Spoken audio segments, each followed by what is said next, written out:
Film की शुरुआत एक दूर दराज बसे छोटे से विलेज से होती है जहाँ के लोग हमेशा डर के साये में जीते थे, क्योंकि इस विलेज में काफी समय से एक खौफनाक स्टोरी फैल रही थी जिसने सभी लोगों के दिलों में दहशत भर दी थी। विलेज वालों का कहना था कि नदी के पास एक भयानक मॉन्स्टर रहता है जो इंसानों का शिकार करता है और उन्हें मारकर उनका सिर काट देता है, फिर उस सिर को खा जाता है। इसके बाद वे बिना सिर वाली बॉडी को नदी के बाहर फेंक देता है। शुरुआत में लोगों ने इसे एक पुरानी लोक कथा समझकर नजरअंदाज कर दिया था, लेकिन धीरे धीरे हालात बदलने लगे और विलेज से लोग अचानक गायब होने लगे। कई बार नदी के पास अजीब निशान और डरावनी घटनाएं भी देखने को मिली, जिससे लोगों का डर और बढ़ गया। अब हालात ऐसे हो गए थे कि जब भी विलेज से कोई इंसान गायब होता तो लोग बिना किसी जांच के यही मान लेते कि उसे नदी वाले मॉन्स्टर ने मार दिया है। इसी बीच नागा नाम की एक युवा लड़की अचानक बिना कोई निशान छोड़े गायब हो गई। कुछ समय बाद उसकी स्लीपर्स नदी के किनारे मिली, लेकिन उसका शरीर कभी नहीं मिला। इस वजह से पूरे विलेज ने मान लिया कि नागा भी उसी मॉन्स्टर का शिकार बन गई है, इसलिए डर की वजह से किसी ने भी उसे ढूंढने की हिम्मत नहीं की। यहाँ तक कि विलेज के मुखिया ने भी इस मामले में कोई खास दिलचस्पी नहीं दिखाई और लोगों को बस चुप रहने को कहा। लेकिन एक इंसान ऐसा था जिसने इस बात को मानने से साफ इनकार कर दिया, और वह थी नागा की आंटी मोहिक। मोहिक को पूरा विश्वास था कि उसकी भतीजी अभी भी जिंदा हो सकती है या फिर किसी ऐसी मुसीबत में फंसी है जिससे वह बाहर नहीं निकल पा रही। जब विलेज का कोई भी इंसान उसकी मदद के लिए तैयार नहीं हुआ तो उसने शहर से मदद लेने का फैसला किया और एक प्राइवेट इन्वेस्टिगेटर को बुलाया जिसका नाम डिटेक्टिव कीन था। कुछ दिनों बाद कीन उस विलेज में पहुंचा। मुश्किल और खतरनाक केस सुलझाने की वजह से उसकी पहचान पहले से ही काफी मशहूर थी और इस अनजान विलेज में भी कई लोग उसका नाम सुन चुके थे। विलेज पहुंचते ही उसने सबसे पहले मोहिक को ढूंढने की कोशिश की। तभी उसे पता चला कि वह विलेज के मुखिया के घर गई हुई है। जब कीन वहां पहुंचा तो उसने एक बुरा सीन देखा जहां मुखिया उससे मिलने के लिए तैयार नहीं था और उसके गार्ड्स मोहिक के साथ बहुत बुरा बिहेव कर रहे थे। ये देखकर कीन तुरंत बीच में आ गया और उसने गार्ड्स को रोक दिया। फिर वह मोहिक को वहां से सुरक्षित बाहर ले आया। जब मोहिक ने कीन को देखा तो उसे काफी राहत मिली, क्योंकि अब उसे लगने लगा कि शायद उसकी भतीजी को ढूंढने की कोई उम्मीद बची है। इसके बाद इन्वेस्टिगेशन की शुरुआत नागा के घर से हुई, जहां कीन की मुलाकात फीहा से हुई जो नागा का पिता था। जब कीन ने उससे पूछा कि उसने अपनी बेटी को आखिरी बार कब देखा था तो उसका जवाब काफी चौंकाने वाला था। सवाल का सीधा जवाब देने के बजाय फीहा का रवैया बेहद लापरवाह और कठोर दिखाई दिया। उसने बेपरवाही से कहा कि शायद नागा किसी आदमी के साथ भाग गई होगी। ये बात सुनकर मोहिक को बहुत गुस्सा आया, लेकिन उसने किसी तरह अपने गुस्से को काबू में रखा और फिर कीन को नागा के कमरे में जांच करने के लिए अंदर ले गई। पहली नजर में नागा का कमरा बिल्कुल साफ और व्यवस्थित दिखाई दे रहा था, लेकिन कीन की तेज नजरों ने कमरे में एक अजीब चीज नोटिस की। उसने देखा कि फर्श पर फ्लावर वेस की प्लेट के कुछ टूटे हुए टुकड़े पड़े थे। मोहिक ने बताया कि यह बात काफी अजीब है, क्योंकि नागा एक दर्जी थी और उसे फ्लावर वेस इकट्ठा करने की कोई आदत नहीं थी। इसलिए सवाल उठता था कि यह अजनबी टुकड़े आखिर यहाँ आए कहाँ से। तब कीन ने पूछा कि क्या हाल ही में घर में कोई अजीब घटना हुई थी जिससे ये सब जुड़ा हो सकता है। ये सुनकर मोहिक को एक पुरानी घटना याद आई। कुछ दिन पहले घर में एक थीफ घुस आया था, लेकिन उस समय नागा ने उसे देख लिया था। नागा ने उसे डांटते हुए उसका सामना किया और दोनों के बीच झड़प भी हो गई। उस झड़प के दौरान नागा ने थीफ के हाथ को घायल कर दिया था, लेकिन घर से कुछ भी चोरी नहीं हुआ था, इसलिए उस मामले को ज्यादा सीरियस नहीं लिया गया और बात वहीं खत्म कर दी गई। अब जब घर से कोई पक्का सुराग नहीं मिला तो कीन ने उस जगह पर जाने का फैसला किया जहां नागा आखिरी बार देखी गई थी। वह जगह नदी के पास का फॉरेस्ट था। जहां नागा की स्लीपर्स मिली थी वहां कीन को एक अहम सबूत मिला। उसे वहां एक अजीब पौधे का सीड मिला। कीन उस सीड को लेकर विलेज के शमन के पास गया ताकि वह उसकी पहचान कर सके। शमन ने उस सीड को देखते ही पहचान लिया और बताया कि यह एक ऐसे पौधे का सीड है जिसका असर ड्रग जैसा होता है और इसकी मदद से किसी इंसान को बेहोश किया जा सकता है। लेकिन इसके साथ ही शमन ने कीन को एक कड़ी चेतावनी भी दी। उसने कहा कि अगर कीन को लगता है कि नागा के गायब होने के पीछे इंसानों का हाथ है तो वे गलत सोच रहा है, क्योंकि शमन को पूरा यकीन था कि यह सब उसी सिर खाने वाले मॉन्स्टर का काम है। हालांकि कीन को ऐसा नहीं लग रहा था। उसे शक था कि इस विलेज में कुछ लोग सच को छिपाने की कोशिश कर रहे हैं। जब वह शमन के घर से बाहर निकला तो उसे एहसास हुआ कि मोहिक चुपके से उसका पीछा कर रही थी। तब मोहिक ने कीन को बताया कि नागा उसके लिए कितनी खास थी। नागा की माँ उसे तब छोड़कर चली गई थी जब वह बहुत छोटी थी और उसके बाद उसके पिता फीहा ने भी कभी उसे सच में अपनी बेटी की तरह नहीं।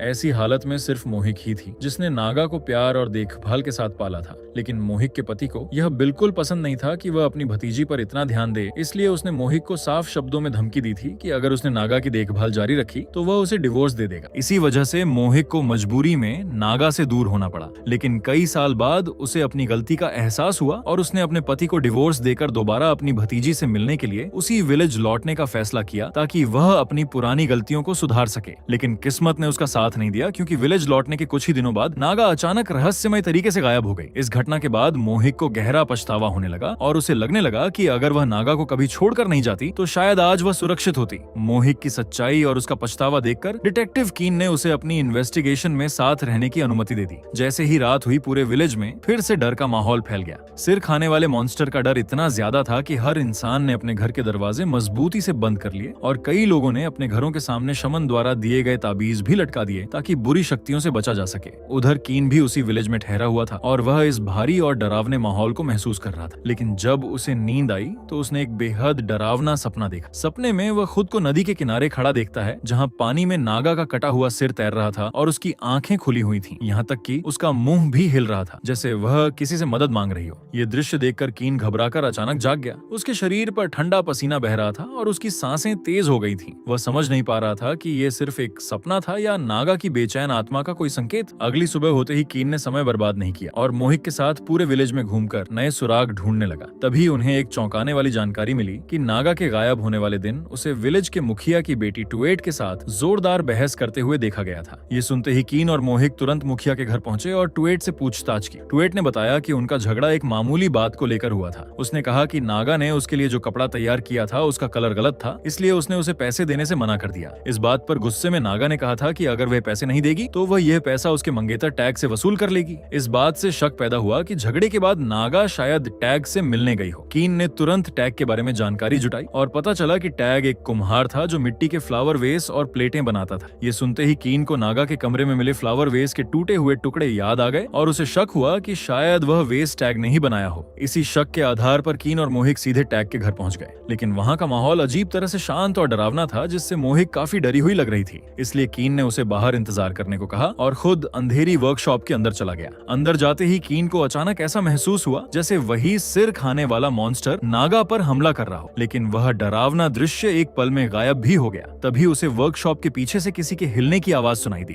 कीन तुरंत वहां दौड़ कर गया और आखिरकार उसे टैग मिल गया। कीन ने तुरंत उस पर नागा के गायब होने में शामिल होने का आरोप लगा दिया और उससे पूछा कि उसका नागा के साथ क्या रिश्ता था। सवालों के दबाव में टैग ज्यादा देर तक चुप नहीं रह सका और उसने सच्चाई बता दी। उसने कहा कि वह नागा से प्यार करता था और टुएट से अपनी सगाई तोड़कर नागा से शादी करना चाहता था। लेकिन उनका यह रिश्ता विलेज के मुखिया और उसके परिवार को बिल्कुल मंजूर नहीं था। जब उन्हें इस प्यार के बारे में पता चला तो उन्होंने टैग को धमकी दी थी कि अगर उसने सगाई तोड़ी तो वे उसकी और नागा दोनों की जिंदगी बर्बाद कर देंगे। टैग की यह सच्चाई सुनकर कीन और मोहिक के मन में एक नया शक पैदा हुआ। उन्हें लगा कि शायद विलेज के मुखिया का परिवार ही नागा के गायब होने के पीछे जिम्मेदार हो सकता है ताकि अपने परिवार की इज्जत बचाई जा सके। इसी शक के साथ वे दोनों फिर से मुखिया के घर पहुंचे और वहां मुखिया लियाम, उसकी पत्नी विहोंग और उनकी बेटी टुएट से पूछताछ की। तीनों ने माना कि वे टैग से नाराज थे, लेकिन उन्होंने साफ कहा कि उन्होंने नागा को कोई नुकसान नहीं पहुंचाया। तभी टुएट ने एक नई और चौंकाने वाली बात बताई। उसने कहा कि टैग झूठ बोल रहा है और वह नागा से शादी नहीं करना चाहता था। असल में जब टैग को पता चला कि नागा उसके बच्चे की मां बनने वाली है तो वह डर गया था और इसी डर की वजह से वह नागा को छोड़ना चाहता था। ये बात सामने आते ही पूरे केस की दिशा बदल गई, क्योंकि अब साफ हो गया था कि नागा टैग के बच्चे से प्रेग्नेंट थी। अब इस घटना के पीछे कई लोगों के पास मजबूत कारण हो सकते थे। पहली संभावना ये थी कि टैग ने ही नागा को मार दिया हो ताकि उनके रिश्ते और बच्चे की सच्चाई सामने न आए और वह विलेज के मुखिया की अमीर बेटी से शादी कर सके।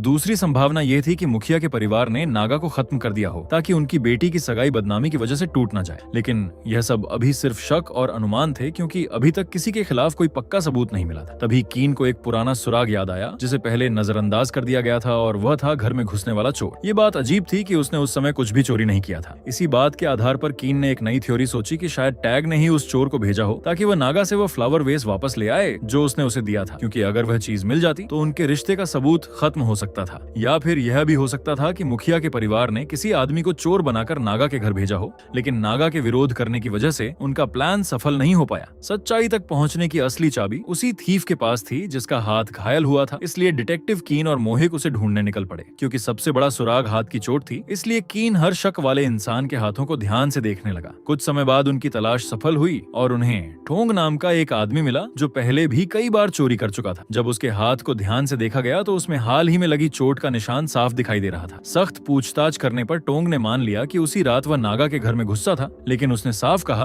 कि उसे नागा को मारने के लिए किसी ने पैसे नहीं दिए थे। वह सिर्फ पैसों की जरूरत के कारण चोरी करने गया था। हालांकि उसने एक और बहुत महत्वपूर्ण बात बताई। उसने कहा कि जब वह उस रात नागा के घर से भाग रहा था तब उसने एक अजीब दृश्य देखा था। उसने विलेज के मुखिया की पत्नी विहोंग और नागा के पिता फीहा को चोरी छिपे साथ देखा था। बाद में जांच में यह सच सामने आया कि फीहा और विहोंग कई सालों से गुप्त रिलेशन में थे और उसी रात नागा ने अपने ही पिता को विहोंग के साथ रंगे हाथों देख लिया था। अब कीन का शक सीधे विहोंग पर जाने लगा और उसे लगने लगा क्योंकि शायद इन सभी घटनाओं के पीछे असली दिमाग वही है। लेकिन जब उससे सीधे सवाल किए गए तो उसने किसी भी अपराध को मानने से साफ इनकार कर दिया और उसके खिलाफ कोई पक्का सबूत भी नहीं था। इसलिए कीन और मोहिक को वहां से लौटना पड़ा। लेकिन इसके बाद भी दोनों ने हार नहीं मानी और पूरे विलेज में दूसरे गवाहों की तलाश जारी रखी। जल्द ही उन्हें पता चला कि एक आदमी ने नागा को जंगल में ट्वेट से मिलते हुए देखा था। यह जानकारी मिलते ही कीन ने तुरंत ट्वेट को ढूंढ निकाला और उससे सख्ती से पूछताछ की। जब कीन ने सारे सबूत उसके सामने रख दिए तो आखिरकार ट्वेट के पास सच्चाई छिपाने का कोई रास्ता नहीं बचा और उसने सब कुछ कबूल कर लिया। उसने बताया कि जंगल में उसकी नागा से बहुत तीखी बहस हो गई थी और गुस्से में उसने एक पत्थर उठाकर नागा के सिर पर जोर से मार दिया। उस जोरदार वार से नागा तुरंत बेहोश होकर जमीन पर गिर गई। जब ट्वेट ने उसे जमीन पर पड़ा देखा तो उसे लगा कि नागा मर चुकी है। इसलिए डर और घबराहट में वह तुरंत वहां से भाग गई और नागा के शरीर को वहीं छोड़ दिया। कुछ समय बाद पुलिस विलेज में पहुंची और ट्वेट को हत्या और लापरवाही से मौत का कारण बनने के आरोप में गिरफ्तार कर लिया गया।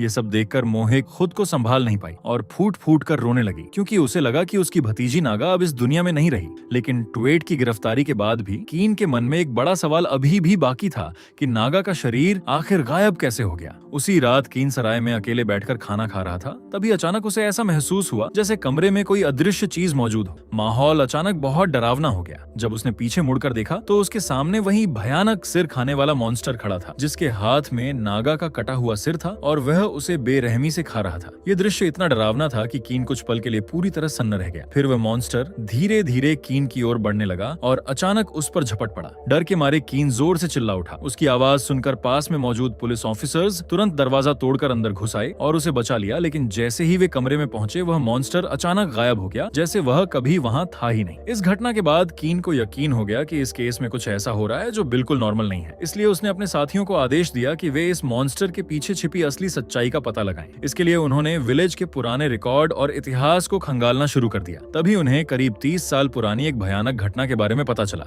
लगभग 30 साल पहले इस विलेज में एक बड़ा हादसा हुआ था, जब एक पूरे परिवार के 14 लोगों पर विलेज से विश्वासघात करने का आरोप लगाया गया था। लेकिन बिना किसी सही जांच और न्याय के विलेज वालों ने खुद ही फैसला कर लिया और उन सभी लोगों को पकड़कर नदी के किनारे ले गए और वहां एक एक करके बेरहमी से उनके सिर काट दिए। लोगों का मानना था कि उस परिवार की पीड़ित आत्माएं मिलकर एक भयानक शक्ति बन गईं, जिसे बाद में सिर खाने वाले मॉन्स्टर के रूप में जाना जाने लगा। उस घटना के बाद से नदी के आसपास की जगह को अभिशप्त माना जाने लगा। लेकिन इस कहानी में एक बहुत अजीब बात भी थी। ये घटना तो करीब 30 साल पुरानी थी, लेकिन मॉन्स्टर के हमले और रहस्यमयी हत्याओं की घटनाएं पिछले 5 से 10 सालों में ही अचानक बढ़ने लगी थी। इससे कीन के मन में और भी सवाल पैदा हो गए कि अगर ये मॉन्स्टर सच में 30 साल से मौजूद था तो वह इतने सालों तक शांत क्यों रहा और अचानक अभी क्यों सक्रिय हो गया। इसी बीच विलेज के मुखिया के घर में भी तनाव का माहौल बन गया था। विहोंग बहुत ज्यादा घबराई हुई थी और उसने अपने पति लियाम से मदद मांगी, लेकिन उसने इस मामले में और उलझने से साफ मना कर दिया। तभी विहोंग के निजी नौकर ने एक चौंकाने वाली बात बताई कि जिस आदमी को उसने नागा को मारने के लिए पैसे दिए थे उसने अभी तक यह काम पूरा नहीं किया है। यहीं से यह सच्चाई सामने आई कि इस पूरे षड्यंत्र के पीछे असली दिमाग विहोंग ही थी। जब पुराने घटनाक्रम को जोड़ा गया तो सब कुछ साफ हो गया। जब जंगल में ट्वेट ने गुस्से में नागा के सिर पर पत्थर मारा था और वह बेहोश होकर गिर गई थी, तब ट्वेट डरकर वहां से भाग गई थी। लेकिन उसी समय विहोंग का नौकर वहां मौजूद था और उसने यह पूरी घटना अपनी आंखों से देख ली थी और तुरंत जाकर अपनी मालकिन को सारी बात बता दी थी। विहोंग अपनी बेटी की बदनामी से बचाना चाहती थी, इसलिए उसने अपने नौकर को पैसे देकर एक हत्यारे को बुलाने के लिए कहा और उस काम के लिए चुना गया आदमी था टोंग, वही चोर जिसे पहले पकड़ा गया था। लेकिन टोंग बहुत चालाक और लालची था। जब उसने जंगल में नागा को बेहोश हालत में पाया तो उसने उसे मारने के बजाय एक नया प्लान बना लिया। उसने नागा को छिपाकर कैद कर लिया ताकि वह बार बार विहोंग को ब्लैकमेल करके उससे पैसे वसूलता रहे। अब सारे सुराग फिर से टोंग की ओर इशारा कर रहे थे, इसलिए कीन और मोहिक ने उसका गुप्त रूप से पीछा करने का फैसला किया। कुछ समय बाद उन्हें पता चला कि टोंग सच में विहोंग को ब्लैकमेल कर रहा था और धमकी दे रहा था कि अगर उसे और पैसे नहीं मिले तो वह नागा को जिंदा विलेज वालों के सामने ले आएगा और सारी सच्चाई बता देगा।